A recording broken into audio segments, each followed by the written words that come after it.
Welcome to the World Affairs Council of Austin's ASP mock hearing, focusing on the Article 6 resolution. Minister Kofi Mensah, a reconciliation advocate, is a powerful figure in Ghana's government. His core message is that truth must promote healing, aiming to heal, not reopen, old communal wounds. Mensah argues for dialogue first, stating that legal findings can destabilize fragile peace agreements. Reconciliation, he believes, requires dialogue instead of declarations, allowing communities to shape their own healing narratives. Sir Adrian Blackwell, a senior jurist in the House of Lords, is a key institutionalist opponent. His core message centers on legal resistance, insisting that legal processes must maintain objective boundaries. Sir Adrian Blackwell's position is that law must resist emotional expansion.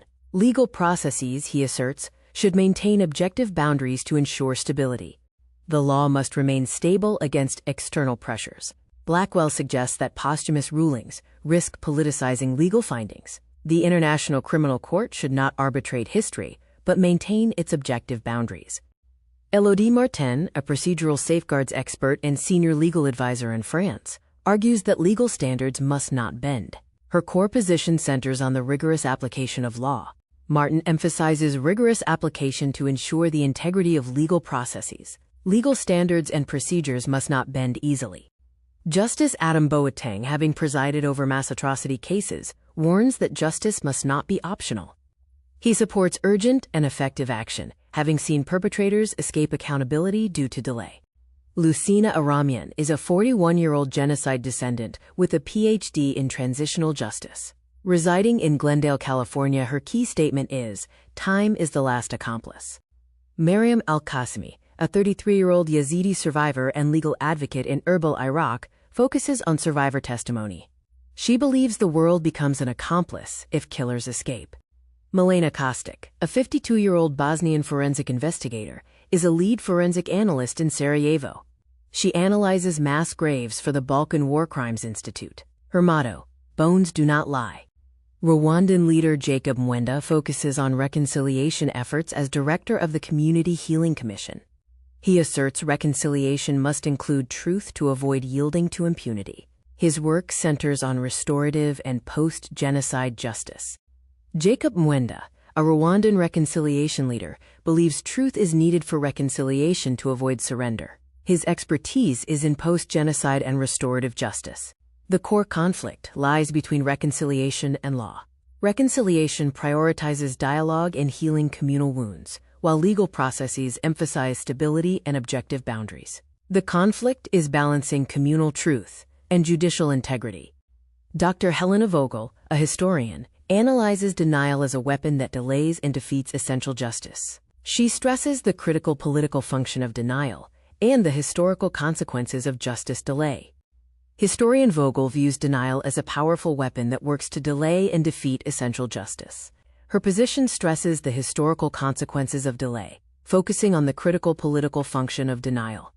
Professor Rashid Al-Hamdani, a prominent international law scholar affiliated with Leiden University, stresses that timely justice is essential for accountability. He specializes in treaty law, state responsibility, and post-conflict justice. Scholar Al-Hamdani's message, "Justice Now," stresses that timely justice is essential for accountability. He specializes in treaty law and state responsibility. In summary, the conflict involves key positions: reconciliation, emphasizing community healing and dialogue, versus legal processes, stressing objective boundaries and judicial stability. The debate centers on balancing communal truth with legal integrity.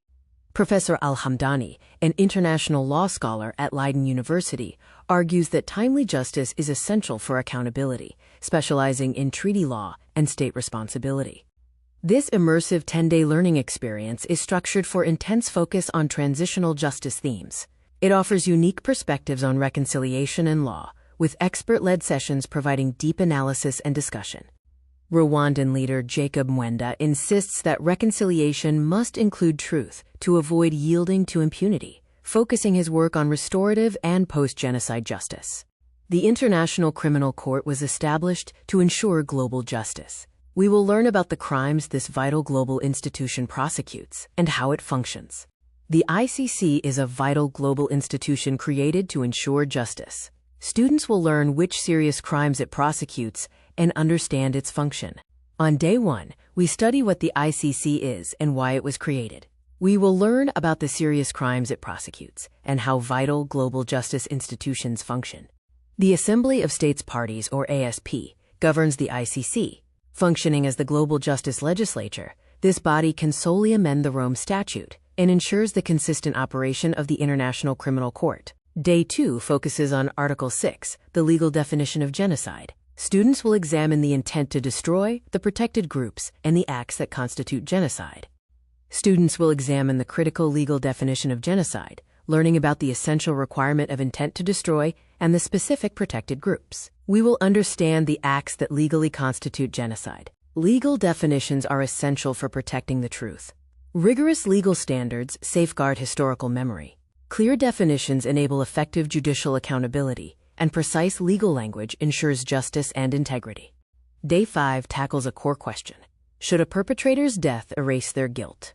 We address post-mortem accountability, exploring if justice must speak even when the guilty are gone, and if justice yields to the passage of time. Day 3 explores when genocide goes unrecognized. Students will examine political efforts to deny the reality of genocide, the harm of silence and lack of prosecution, and the consequences of non-recognition, focusing on transitional justice themes. Recognition restores dignity to survivors and establishes historical accuracy. Official acknowledgement offers protection against denial as a weapon. Lack of recognition causes profound and lasting harm. Recognition restores dignity for survivors of atrocities. Acknowledgement establishes accuracy in the historical record and offers protection against political denial, as lack of recognition causes profound harm. Day 4 introduces Article 6 bis, which creates a pathway for posthumous legal recognition of genocide. This acknowledgement is possible when prosecution is impossible, ensuring truth can outlive the perpetrators of crimes. Article 6 bis provides a crucial pathway for acknowledgement. It ensures that truth can outlive perpetrators, making posthumous legal recognition possible even when prosecution is impossible. Arguments for Article 6 bis include ensuring truth outlives perpetrators and providing a legal pathway for acknowledgement. This recognition restores dignity to survivors, even when prosecution is impossible. We analyze survivor voices. Lucine Aramian states that time is the last accomplice. Mariam Al-Qasimi focuses on documentation.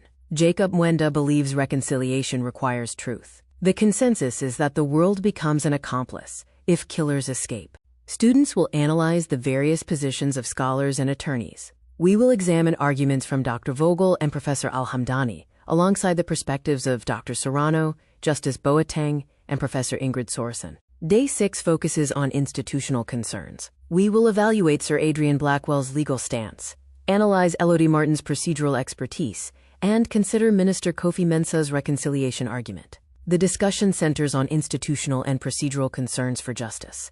Opposing voices are crucial as they effectively reveal major institutional risks. Critical views expose legal gaps, inconsistencies, and unintended consequences of new policies, leading to clearer policy outcomes. On Day 7, students will intensely craft national policy positions, creating powerful opening statements and legal arguments. The focus is on developing solid justifications for new legal policies and practical application of transitional justice themes. Students will learn to adopt varied diplomatic voices, speaking effectively as states, global institutions, and justice representatives. This practice is key to articulating strong positions in an international forum. Day 8 involves practicing the skill of direct and cross-examination of witnesses. The training will include evidence-based reasoning techniques essential for questioning witnesses effectively in a court setting. Students will practice the skill of direct examination and learn the complexities of effective cross-examination techniques. The focus is on practicing questioning witnesses effectively in court, using evidence-based reasoning.